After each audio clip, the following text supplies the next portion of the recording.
Good morning student. Today's lecture second in a mathematics chapter 1 understanding shapes and space.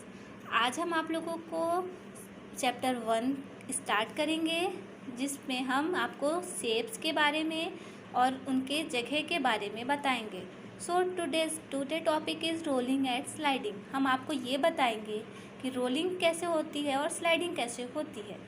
To move by turning over and over to make something move in this way.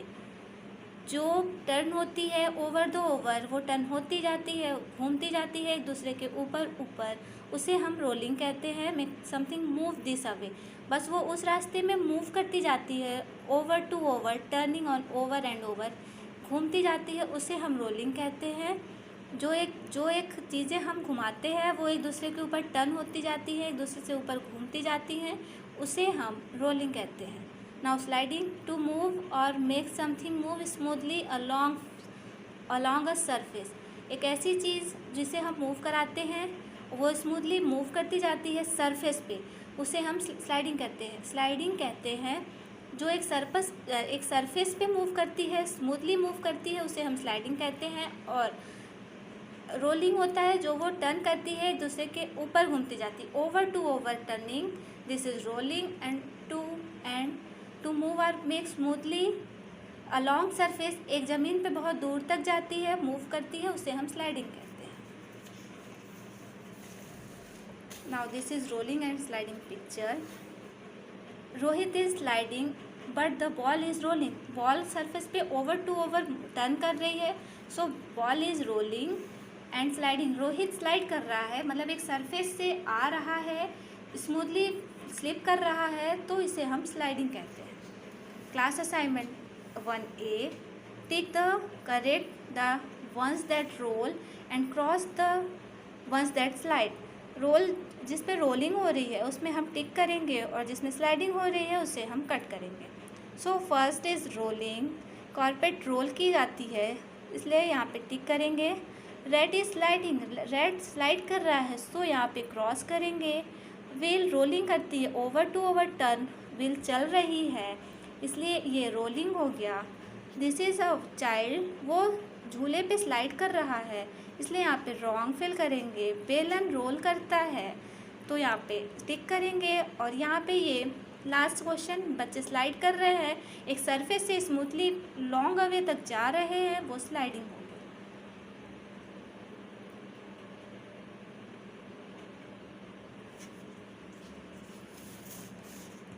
Now we will explain near for. Near for, at last we were nearing the end of the project.